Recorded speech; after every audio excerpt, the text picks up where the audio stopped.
அர்ஜுன் நடிச்சு வெளியாகி நல்ல வரவேற்பு பெற்ற பிளாஸ்ட் திரைப்படத்தை பத்தி தான் பார்க்க போறோம். கதாநாயகன் அர்ஜுன் ஒரு கராத்தே மாஸ்டரா இருக்கிறாரு.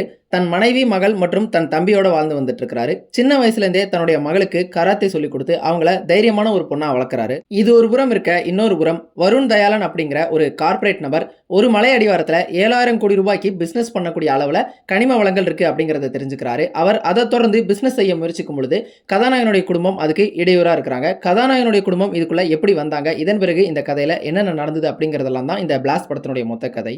கதை அப்படின்னு எடுத்துக்கிட்டோம்னா, ஒரு கார்ப்பரேட் வில்லன் அவரை எதிர்க்கக்கூடிய கதாநாயகன் அப்படின்னு ஒரு சாதாரணமான கதை தான். ஆனா இதை தனித்துவமாகிறது எது அப்படின்னா, ஒரு சாதாரண குடும்பம், ஆனா அவங்களுக்குள்ள ஒரு அசாதாரணமான திறன் இருக்கு அப்படிங்கிறது இந்த கதைக்கு ஒரு புதுமையான விஷயமா இருந்தது.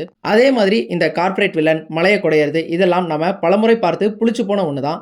ஆனா இந்த ஒரு பிரச்சனைக்குள்ள இந்த குடும்பம் எப்படி தற்செயலா நுழைறாங்க அப்படிங்கிற அந்த புள்ளி இந்த கதையை ஒட்டுமொத்தமா சுவாரஸ்யமாக்குது. இந்த ஒரு கதைக்கு முடிஞ்ச அளவுக்கு பொருத்தமான நம்பகத்தன்மையான ஒரு திரைக்கதையை வடிவமைச்சிருந்தாங்க. படம் ஆரம்பிக்கும் பொழுதே கதாநாயகன் யாரு, அவருடைய குடும்ப பின்னணி என்ன அப்படிங்கிறது எல்லாத்தையும் நமக்கு அறிமுகப்படுத்திட்டு தான் இந்த கதைக்குள்ளேயே வராங்க. இதுல அர்ஜுன் மாதிரியான ஆக்ஷன் ஹீரோ இருந்தும் கூட கதாநாயகிக்கு தனித்த ஒரு முக்கியத்துவம் கொடுத்திருந்தாங்க. அவங்க தான் இந்த படத்தினுடைய அந்த முதன்மை கதாபாத்திரமாகவும் இருக்கிறாங்க. அது ரசிக்கும்படியும் இருந்தது. பிரீத்தி முகுந்தரும் அதுக்கேற்ற மாதிரி அந்த கதாபாத்திரத்துக்கு நல்லாவே பொருந்திருந்தாங்க. நல்லா பெர்ஃபார்மும் பண்ணியிருந்தாங்க. வெறுமனே பெர்ஃபார்மன்ஸ்ல மட்டும் அந்த கதாபாத்திரம் நிற்காம கதை அளவிலேயே இந்த கதாபாத்திரம் யாரு, இதால என்னெல்லாம் செய்ய முடியும் அப்படிங்கிறதுக்காக கதாநாயகிக்குன்னே தனித்தனியான காட்சிகள் படத்தினுடைய ஆரம்பத்தில் வச்சிருந்தாங்க. இந்த ஒரு டீட்டெயிலிங் இந்த கதாபாத்திரம் பின்னால நிறைய சண்டை காட்சிகளில் ஈடுபடும் பொழுது அது நம்மளால ரசிக்க முடியாவும் நம்ப முடியாவும் இருந்தது. அடுத்ததா இந்த படத்துல முக்கிய பிரச்சனை என்ன, இதுல யாரெல்லாம் வில்லன்கள் அப்படிங்கறத அறிமுகப்படுத்தினதும் சுவாரஸ்யமா இருந்தது. அதுல ஆப்ரஹாம் அப்படிங்கிற ஒரு முக்கியமான கதாபாத்திரத்தை அறிமுகப்படுத்தியிருந்தாங்க. அந்த ஒரு கதாபாத்திரம் ஒரு இன்ட்ரெஸ்டிங்கான கதாபாத்திரமா இருந்தது.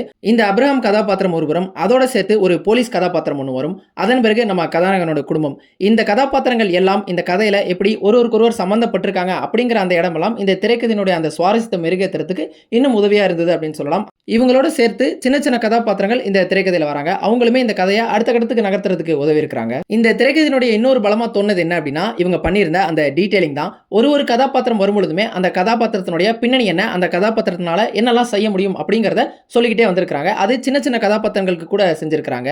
இதை இந்த படத்தினுடைய ஒரு பலம் அப்படின்னு சொல்லலாம். இதுவே இந்த படத்துக்கு பலவீனமாகவும் இருக்குது. பலவீனங்கள் என்ன அப்படிங்கிறத பின்னாடி பார்ப்போம்.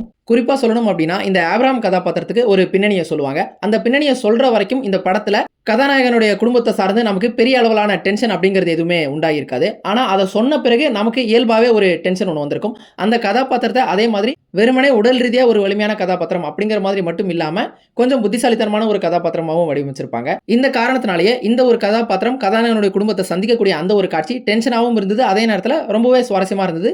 இந்த படத்திலேயே ஒரு சுவாரஸ்யமான இடம் அப்படின்னா அந்த ஒரு இடத்தை சொல்லலாம். இந்த மாதிரி சின்ன சின்ன டீடைலிங் மூலியமாகவும் பல விதமான கதாபாத்திரங்களை அறிமுகப்படுத்திட்டு அவங்களுக்கு இடையில நடக்கக்கூடிய அந்த தற்செயல் நிகழ்வுகள் மூலியமாகவும் இந்த திரைக்கதையினுடைய அந்த சுவாரஸ்யத்தை முடிஞ்ச அளவுக்கு தக்க வச்சிருக்காங்க. படத்தினுடைய முடிவு வரையுமே இந்த சுவாரஸ்யம் அப்படிங்கிறது தக்க வைக்கப்பட்டிருக்குது. அடுத்ததான் இந்த படத்துல குறிப்பிட்டு சொல்ல வேண்டிய ஒரு அம்சம் என்ன அப்படின்னா, இந்த படத்தினுடைய சண்டை காட்சிகள் தான். ஒவ்வொரு சண்டை காட்சிகளுமே ரொம்ப சிறப்பாக வடிவமைக்கப்பட்டிருக்கு. ரொம்ப சிறப்பாகவே அதுக்கு கொரியோகிராஃப் பண்ணியிருக்காங்க. ஒவ்வொரு சண்டை காட்சிக்குள்ளேயுமே தனியா அதுக்குள்ளேயே ஒரு கதை இருக்கிற மாதிரி வடிவமைச்சிருந்தது கூடுதல் சிறப்பா இருந்தது. இந்த படத்தினுடைய குறைகளா தோணுது என்ன அப்படின்னா, முன்னாடியே சொன்ன மாதிரி இந்த படத்துக்கு இவங்க பண்ணியிருந்த டீடைலிங் தான். ஒரு சில இடங்கள்ல இந்த டீடைலிங் அப்படிங்கிறது ரொம்ப கிளவரா இருந்தது. ரொம்ப புத்திசாலித்தனமா இந்த திரைக்கதையில ஒரு புதுவிதமான சர்ப்ரைஸை பார்வையாளர்களுக்கு கொடுக்கறதுக்கு உதவி இருக்கு. ஆனா அதே நேரம் இந்த டீடைலிங் அப்படிங்கிறது சின்ன சின்ன கதாபாத்திரங்களுக்கு கூட இவங்க செஞ்சிருக்காங்க. சின்ன சின்ன கதாபாத்திரங்கள் எல்லாம் தோன்றும் பொழுதே அவங்களுடைய பின்னணி என்ன அப்படிங்கறத சொல்லிக்கிட்டே வராங்க. அதை பார்க்கும் பொழுதே இவங்களை வச்சு ஏதோ பின்னாடி பெரிய சம்பவம் வரப்போது போல இருக்கு அப்படிங்கறத நம்மளால யூகிக்கவும் முடியுது. அடுத்ததா இந்த படத்தினுடைய ஒரு முக்கியமான குறையா தோணுது என்ன அப்படின்னா, இந்த படத்தினுடைய முடிவு தான்.